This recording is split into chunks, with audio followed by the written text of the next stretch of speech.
Hello, I'm Simon Rogerson. It's March 2021 and the world is still in the grips of the COVID-19 pandemic. 26 years ago this month, things were very different. Terry Bynum and I led the first ETHICOMP conference. It was there that the Centre for Computing and Social Responsibility was launched. These were exciting times, breaking new ground and forming new partnerships across the world. Please join Terry and I as we share a few of our recollections of those exciting times.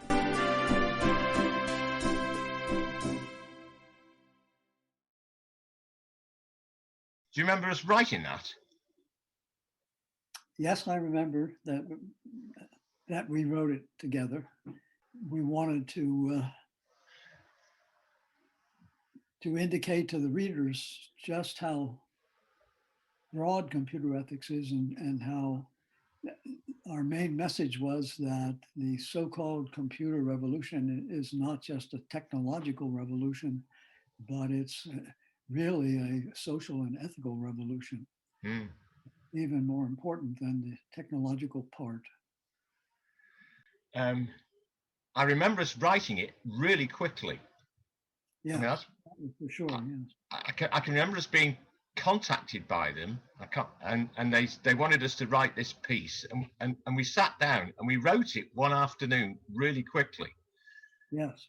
And it's been quoted all over the place since then. Yes, I've seen it quoted many times. and it's, in a way, it's a bit frustrating, isn't it? So you spend hours and months writing something and you think, wow, this is my life's work and nobody wants to cite it. And then, and then in an afternoon, you write this piece and it gets cited by anybody and everybody. Right. Yeah, that's true. Which is quite funny, isn't it? I don't know whether there's a lesson to be learned there.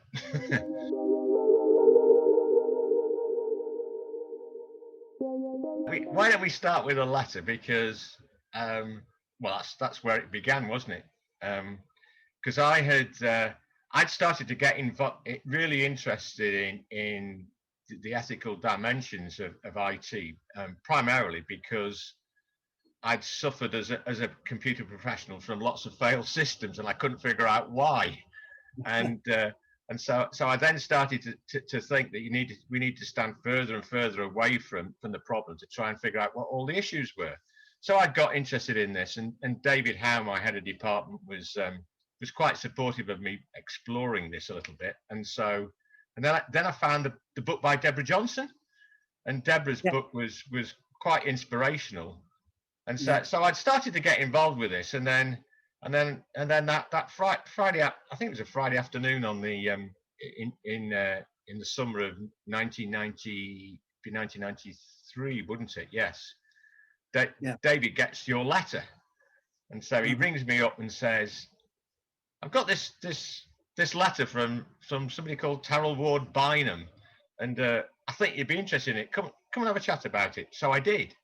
And hence we responded to you, but we did, so I mean, I was just over the moon that you were looking for somewhere to come and stay in the UK, and so then it was how the heck could we convince you to come here? Because I mean, we hadn't got any clue who you'd been sending your letters to, so that was sort of our side, and we were absolutely delighted that you got this. And David was trying to kick off research at the time in the department, so he thought this was a great way to actually, for you to act, if you came, to act as a catalyst to actually get this off the ground. So hence we wrote the letter. But I mean, at the time we didn't know what you had been doing, so perhaps you should explain why you landed up looking at us as well as lots of other people. So how did I get into computer ethics? I was organizing a national conference on teaching philosophy in 1976. And it was a huge success. And the over 400 people who came said, we have to have an organization for this. And would I put one together? And so 2 years later, in 1978, we went to the same college, Union College, and we had the second meeting on teaching computer ethics, teaching philosophy. And when it was over, they said, "You're the chair of the organizing committee and you have to turn us into a national organization." And I said, "Really?" So I took that on. And at that second meeting, um, I was intrigued as I was putting the conference together to get a letter from a chap in Ohio named Walter Maynor. And he wanted to run a workshop at my conference on computer ethics. And I thought, computer ethics, what the heck is that? Computers can't be ethical. What's he talking about? So I was intrigued. So I said, sure, let's add that. Teaching computer ethics was his workshop. So on the 8th of August, 1978 at 2 p.m., I walked into this room where Walter Maynard was about to start. And I I was blown away by the idea of the need for computer ethics and how the future is going to depend on it and so forth and so on. Mm-hmm. So at 4 p.m., when I walked out, I said to myself, that's it. That's the field where I'm going to do research. And so it totally changed my life, so to speak, that meeting. Serendipity is amazing, isn't it? Yeah. So I mean, from Dutchess College in Poughkeepsie, I went to Southern Connecticut State University. And the chair of the department there and the dean there were absolutely thrilled with the idea that I would start a research center in computer ethics. So I asked myself, how can I launch this research center and have a bunch of people that I could work with in other parts of the country or other parts of the world. And I thought, well, I'll have a big national conference on teaching computer ethics and the subject of computer ethics. And that will generate a group of people who might be interested in teaching the course and advancing the field. So I wrote to the National Science Foundation and proposed this course. And I got back an excited letter from the branch of the National Science Foundation that dealt with society and science. And they said, this sounds terrific. And they gave us a nice grant, $128,000, to organize the first, what we called National Conference on Computing and Human Values. It turned out that the conference had 400 attendees from 32 American states and 17 other countries. So, wow, that was amazing. Yeah. We didn't get that much from the other countries, one country here and one country there and so on. So I decided at that time that really I'd like to spread computer ethics over in Europe. And the best way to do that would be to, first of all, stick with my mother tongue, English. Even though I knew some German, I wanted to stick with my mother tongue, English.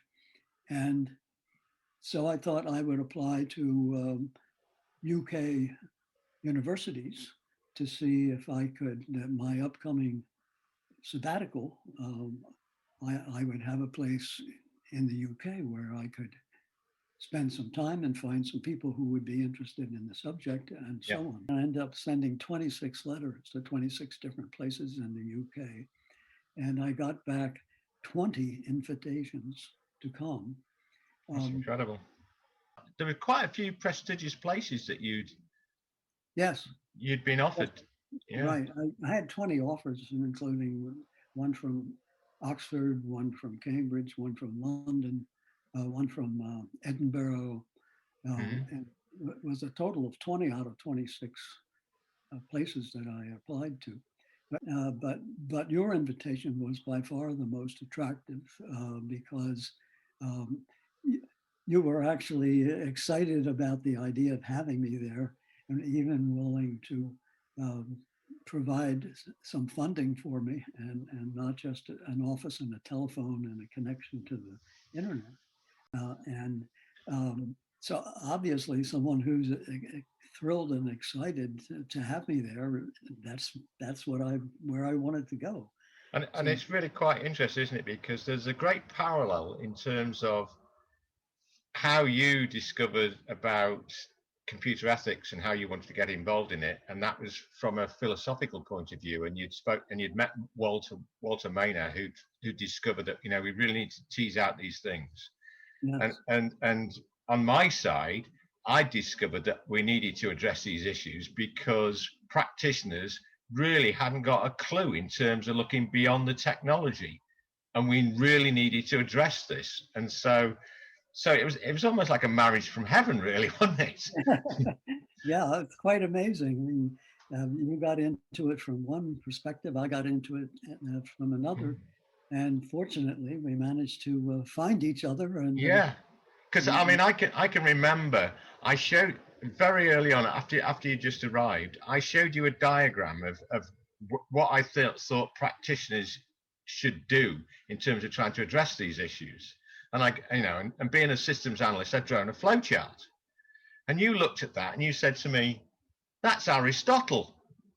and I had got a clue. I mean, Aris what? And so you explained to me that what I had done from a practitioner's point of view was actually created something which aligned totally with the ethical thinking of Aristotle. And I haven't got a clue about this. And it was just quite incredible. Yeah, well, I thought it was incredible to find someone like you who was so interested and so enthusiastic about the very things I was interested in, enthusiastic about. Yeah. And also had come from industry and had entered from a different doorway, the same world that I was entering from, the philosophical doorway. Yeah, I mean, and then yeah, and so I dreamt up this idea of actually running this international conference, which I think I mean, I didn't know you'd run an international conference. I mean, I dreamt up this idea. Well, actually, what we need to do is run an international conference, and then we'll invite you to be the co-director. I mean, and the parallels are just incredible, aren't they? Yes, because that's exactly what you did. Exactly what I did. Yes. Just bizarre, isn't it? Yeah.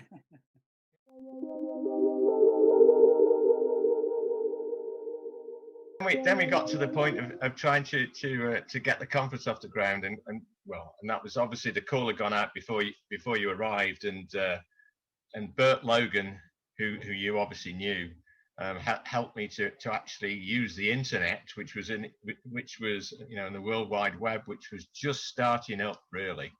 Yes. To put the call out. When I said I was going to use the internet, and Bert was helping me, and they said, "Oh no, we need to create a pamphlet and do a mail shot. This is how we get people in." So I said, "Oh, okay, yeah, right." And they spent a huge amount of money on this adventure, and produced a very nice pamphlet. And they got absolutely no one to come to ETHICOMP through that. All the people either came through, our internet trawling, or through contacts that you'd got, because you obviously got Walter Maynard to come, which was absolutely brilliant. Yes. Really good that we got some people who are already working in the field from the States, and they all seemed so open. The fact that we were trying to set up a European response to the issues, because nothing was happening here in Europe really at all. Exactly. That's why I decided that it shouldn't just stay in America. It should be spread around the world. In order to get 95 some credibility, we billed it as the second conference on computer ethics. Do you remember? Yes, I do.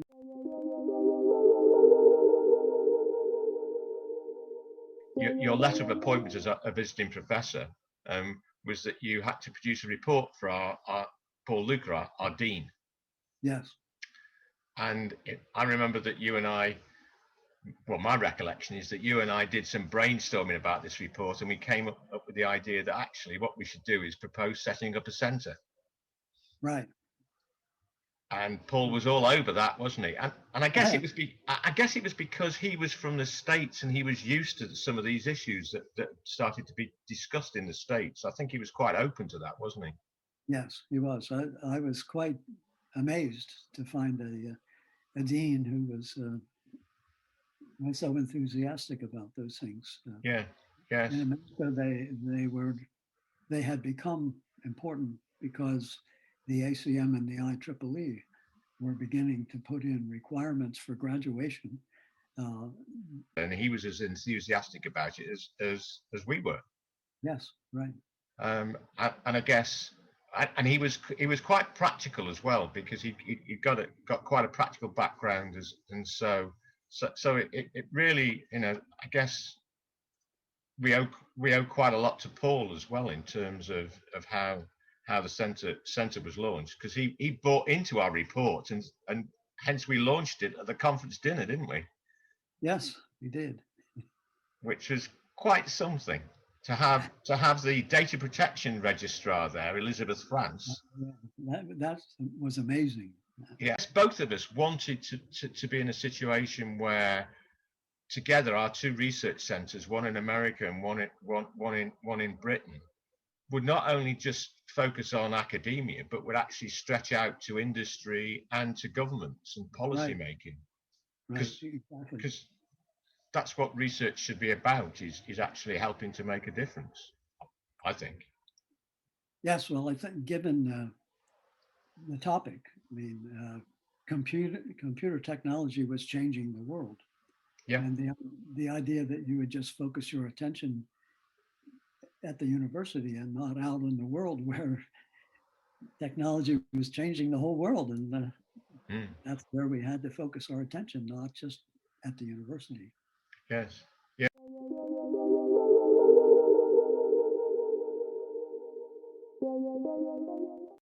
We convinced Porfirio Barroso, who came to ETHICOMP 95. Yes. He wanted to run another conference, didn't he? So he was up for this, wasn't he? Yes, he was. So the following year we went to Spain. Right. Which was a bit of a culture shock. It was indeed. You and I had both agreed with Porfirio that he would host ETHICOMP 96. Yes. So I then went off back end of that year, if I remember, to do some have discussions with him and figure out what was going on. So we agreed where we were going to locate it, everything that we were going to do. And by the time we got to ETHICOMP 96, the location had changed. The people who were supposedly going to be on the conference committee, that had changed.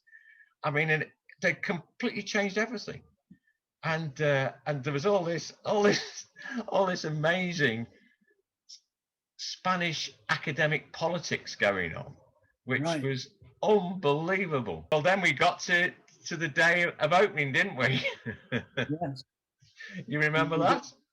I remember that, and we were so amazed that Porfirio had gotten them hundreds of students to come to the conference, but as our delegates were arriving from other countries and other universities,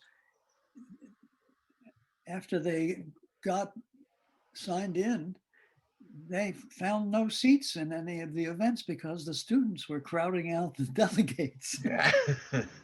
And so I don't know if you went to Porfirio or somebody and said, you have to tell your students that the delegates have to get seats first and then the students can have a seat. Because they had simultaneous translation. It paid for that university, which was clearly had a lot of money. That they had simultaneous translation, didn't they, for some of the speakers, which is quite incredible.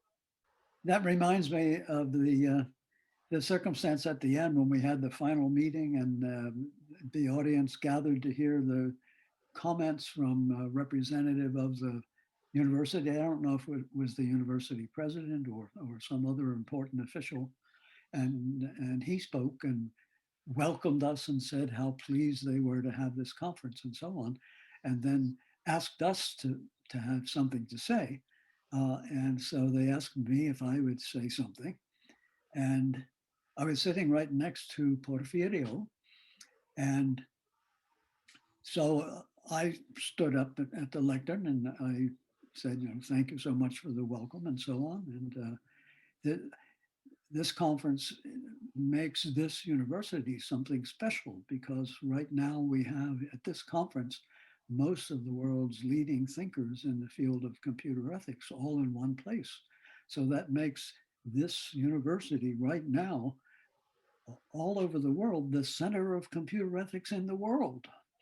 And at that moment, Porfirio, who was sitting next to me, leaned over and said, "Terry Bynum, you are my friend for life." So I guess I said the right thing. Yeah, totally. Yes.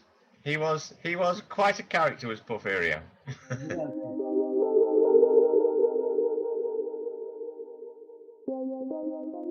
It occurs to me that we can say a little bit about the importance of those first two conferences, those first two ETHICOMPs, because they really did pull together the important thinkers in the field and got them to talk and meet and socialize with a lot of interested people who wanted to get in the field.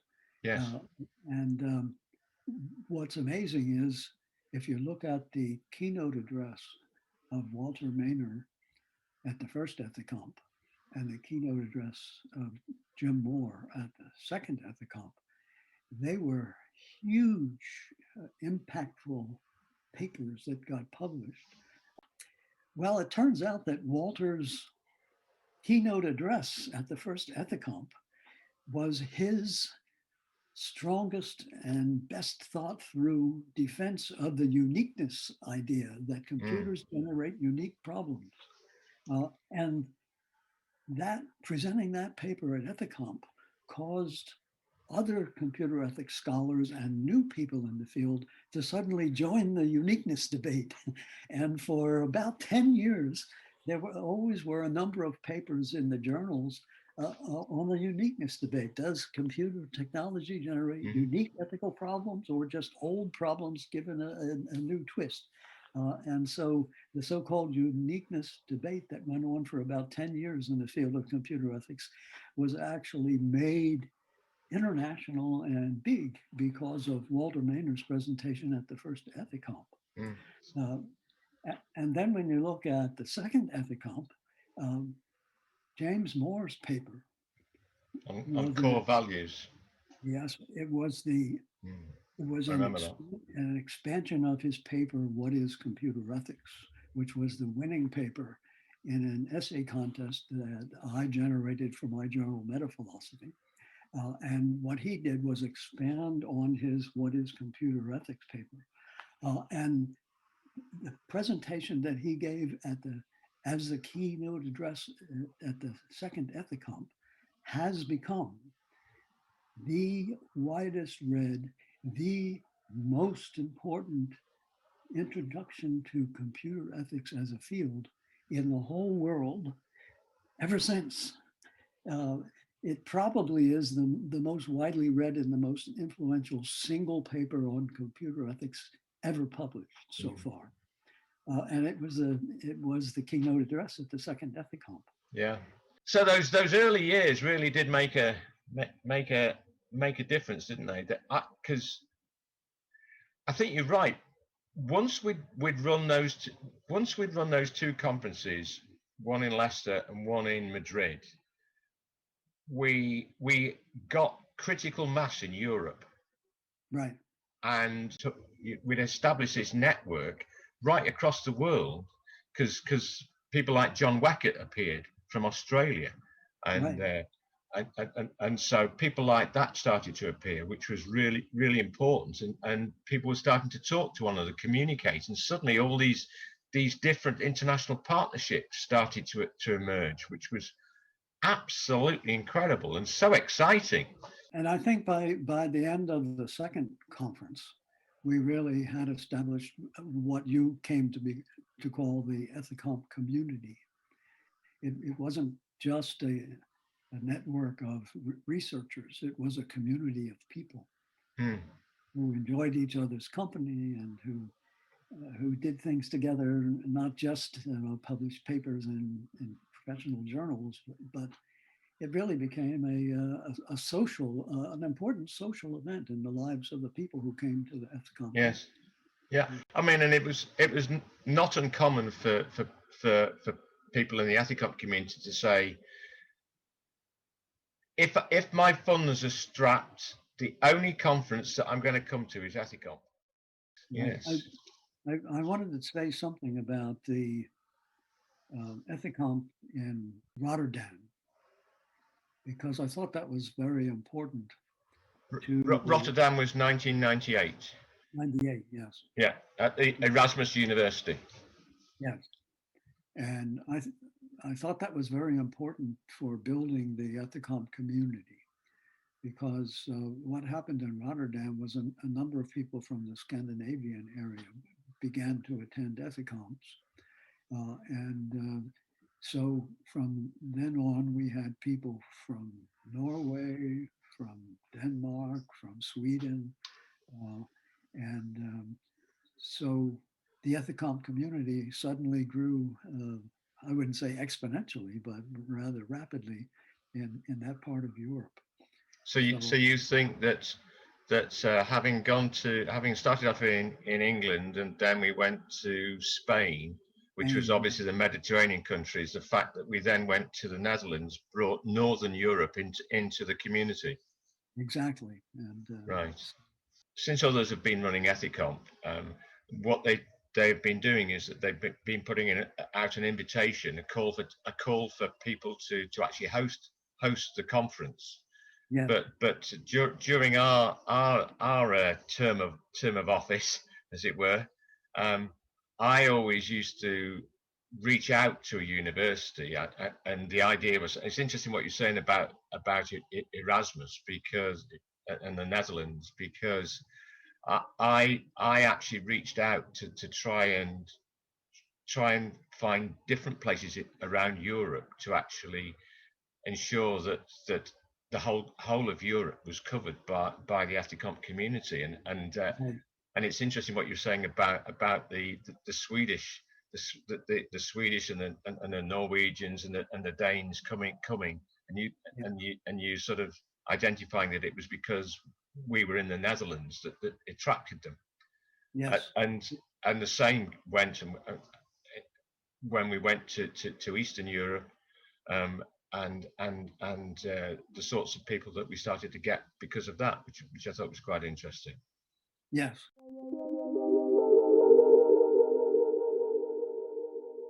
I mean, one of the things which was really interesting was how our different interests in Poland came together, and we started to move there, didn't we? Because you brought Christina over to ETHICOMP 95, didn't you? Yes. Christina had joined the philosophy department at Southern Connecticut State University, where I was, a couple of years before that.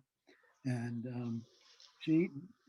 when she discovered that we were doing computer ethics there, she became very excited. And she had a husband back in Poland who was into computer science and teaching computer science at a university there. And when she told him about it, he got very excited, and he wanted to somehow get involved with us. And the opportunity arose with ETHICOMP 95. I brought Christina from America, and her husband came and brought the chair of his department with him. That was Jacek Sojka, wasn't it? Jacek Sojka, yes. Yeah. And as you say, suddenly people from Poland and got interested in what we were doing, and we all came together in ETHICOMP 95. And out of that, it led us to go to Poland. You and I to go to Poland, didn't it? Yes, We ended up going there twice, actually, in 95 and also in 96. Mm-hmm. Yes, because well, 95 was quite exploratory, wasn't it? I think, if I remember rightly. Right. But then we had quite a large event in 96. Yes, right. The 95 trip was exploratory at Christina's husband's university. When we had the larger event in 1996, which I think Andres, Christina's husband, organised, didn't he? Yes, right. I was quite. I mean, my recollection was that they were really quite amazed at the sorts of things that had been identified in the wider community, and the sorts of things that we should start to be addressing in terms of the use of the technology and the issues that it was starting to throw up, which people hadn't really thought through. Yes. Well, prior to me getting involved in this and setting up the centre, I had been involved with the Technical University of Gdańsk because our university had, with European funding, had created a conversion course which was jointly run between the two universities for updating the computer skills of the Polish professionals. And so I used those contacts to tell them about what we'd been doing with the people in Poznan. They got really interested, so I went and did a couple of talks with them, and they then got very interested. They got in touch with Poznan, so they started talking to one another, which I thought was fascinating.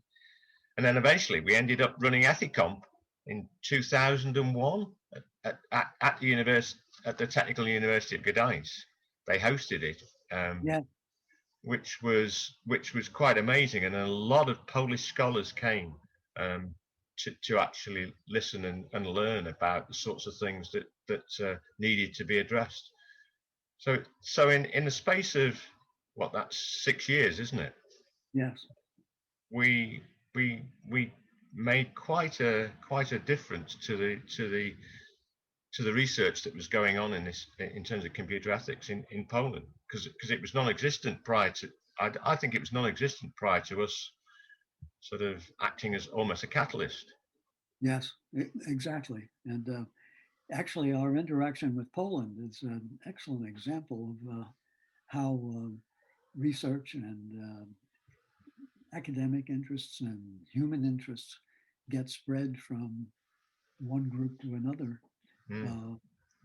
You had some connections to Poland already, and I had some with Christina back in America. And by having ETHICOMP 95, we all came together, and suddenly the computer ethics blossomed in Poland. And it's quite amazing. Yeah, it is. It is, isn't it? It is quite something.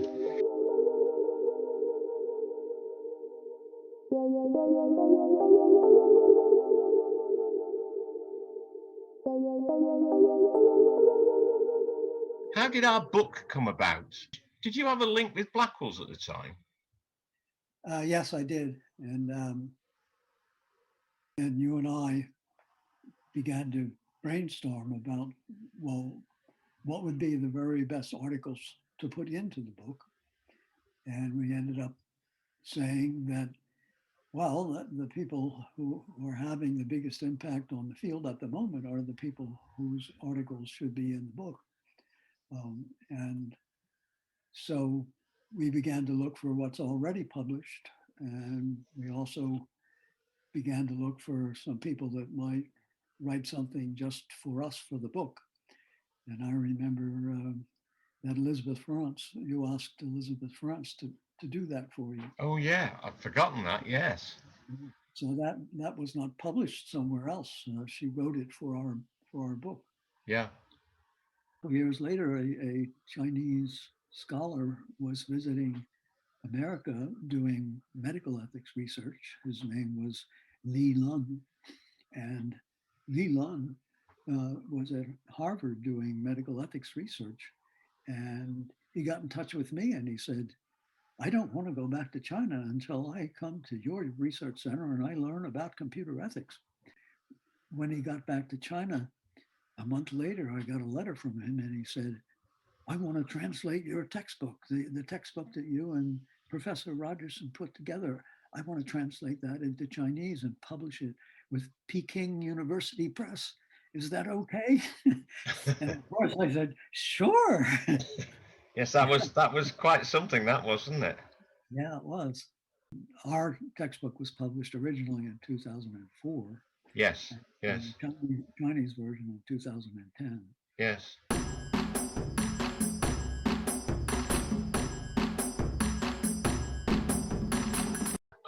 I got this letter from Professor Kiyoshi Murata, who was looking for somewhere to undertake his sabbatical, and wrote to me and said that he'd seen the things that we'd been doing and was interested in coming to spend 2 years at the center. Right. And that was from Japan, right? He reached out from Japan. That was from Japan, so he'd seen what was happening and felt that this should be starting to be worked out, worked through in terms of research in Japan, and nothing was happening. So the letter basically was, would I be willing to host him to the center? Now here we got a university professor in a top business university in Tokyo, wanting to know whether I'd be willing to host him. Well, it took me about 5 seconds to make a decision on that one. And so Kiyoshi came and spent 2 years with us, and one of the things that came out of that was hosting ETHICOMP in Japan in 2007. You and I had decided that we wanted to perhaps reach out a little bit beyond Europe by that point, didn't we? Yes. By that time, there were a number of ETHICOMPs in Europe. We both believed that computer ethics should be spread to other parts of the world as well. Yes. And when you got that letter from Kiyoshi, that was brilliant. So Kiyoshi, he was totally supportive of that and was actually delighted to be asked. Alongside that, we then had this idea of places that perhaps weren't doing very much or were really sort of quite in their infancy in terms of looking at how to apply these sorts of things. We had this idea of actually setting up working conferences, and I just happened to, and at the time, Honji Yang, who was a colleague of mine, had a visitor from China, from Kunming, and Honji introduced me to him, and so I suggested that why didn't Kunming run an ETHICOMP working conference, thinking they'll never agree to this.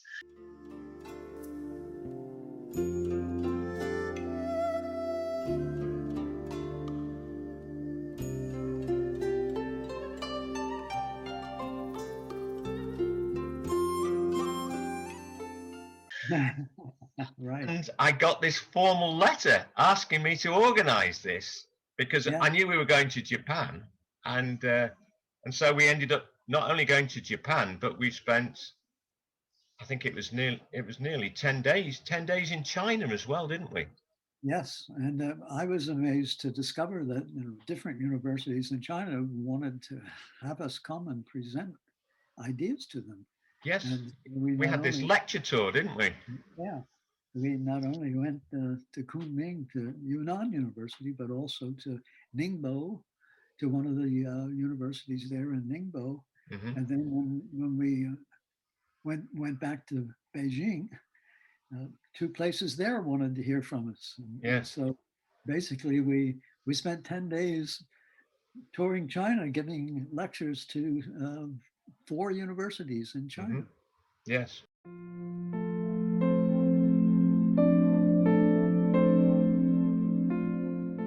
I think one of the most incredible incredible meetings was with the master of Ningbo, what's it called, Ningbo Pagoda Temple. He was the Buddhist master, Yes.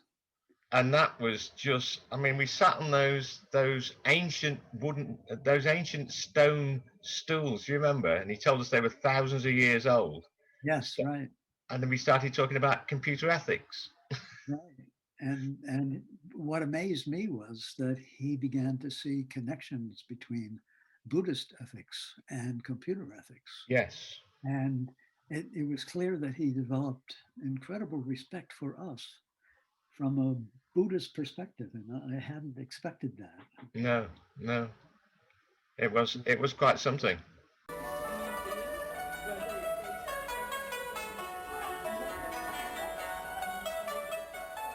Of all the things we've written together, that piece on our reflections of China was the most unusual, I think, Yes, definitely. because it was a completely different culture and a completely different take, something that I certainly had never come across before.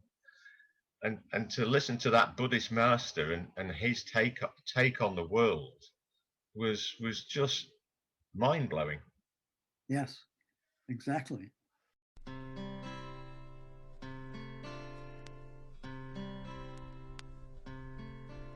As things grew, we got different players came in, different, and certainly the centre had different visiting professors. I mentioned Kiyoshi, but then obviously Don joined us for on a long term. Don Gotterbaum, and so the three of us did some very interesting stuff together. And that was interesting because Don brought a different sort of different perspective, which added to the mix. John Weckett in Australia got him heavily involved with us. Did some really interesting things, and so the whole thing started to. It almost was took on a life of its own. This community. Yes. Well, now that you mentioned Don Gotterbaum, I think it's important looking back that the three of us were like a trio. Don brought in his knowledge of the computer science profession. He was very, very important in the ACM and the IEEE, and worked for the federal government in important computer-related projects. And his addition to the two of us made a wonderful trio. He added some important things that were missing from our original cooperation that made ETHICOMP even better and our conferences even broader and more effective.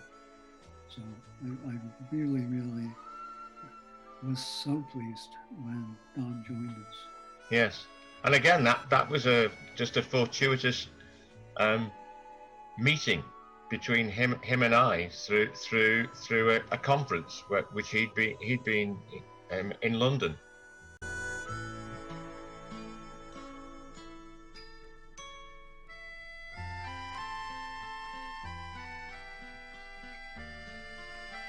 Yeah, there was a lot of laughing at ETHICOMP, wasn't there? Yeah, well, that's one of the nice things about all the ETHICOMPs is how friendly and giving and caring and social it was.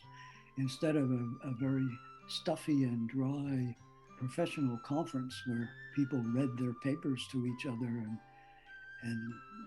it was a totally different, continues to be a totally different. I mean, and we were convinced that that's what we wanted to do, weren't we, with this? We wanted it to be a community and not just a string of meetings. Yeah, I think that's right. You know, and I think that's always been the way that we've tried to include young scholars into this, in both our centres and obviously through ETHICOMP as well, isn't it? Right. Yeah, that's the nice thing about the entire ETHICOMP series of conferences. You and I both believe that they should be sharing and giving rather than kind of stuffy presentations of somebody's research. It's really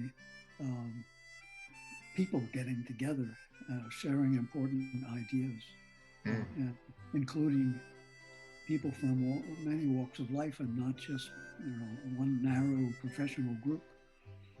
And I think that makes the ETHICOMP conferences very different from most other professional conferences. Yeah. Yes. It's certainly not like a traditional philosophy conference, is it? Chalk and cheese comes to mind.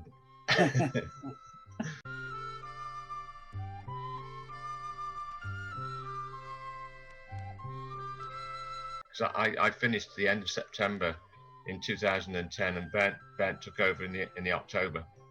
Mm-hmm. We continued to run ETHICOMP, but you and I both thought that it was time. I'd handed over the mantle to Bernd for CCSR, and I guess you and I thought it was time to hand the conference over to the ETHICOMP to the community, really, didn't we? Yes, right. And when we announced it, yeah, that was 2011 in Sheffield, wasn't it? Yes, right. Members of the ETHICOMP community were rather shocked that we decided we were going to hand over to the younger generation, and fortunately, we gave them 18 months to digest that fact and to find others. Yeah, because we said we would do one more ETHICOMP, which was in Denmark, wasn't it, in 2013? So we basically handed over CCSR and ETHICOMP virtually at the same time, didn't we? Yes. Which I think was the right thing to do. Yeah, I think so. And the future looks good in terms of the next generations who are there and doing some really interesting stuff. Yes, I think the future of ETHICOMP looks really good. The people involved, the diversity, the fact that it has a critical mass of scholars all over the world, in the East, in the West, in the North, and in the South. I think it looks very good. Yeah. Yeah. There was this next generation. There was some of them who were really enthusiastic and engaging, and you could see that these people, they're the ones who are going to, if a difference is going to be made, they're the sorts of people who are going to make it, I'm sure. Right. Which is great, So we can sit back and just enjoy a nice beer or something whilst they're all working. Right. Yeah. So we should simply wish them well in their journey, shouldn't we?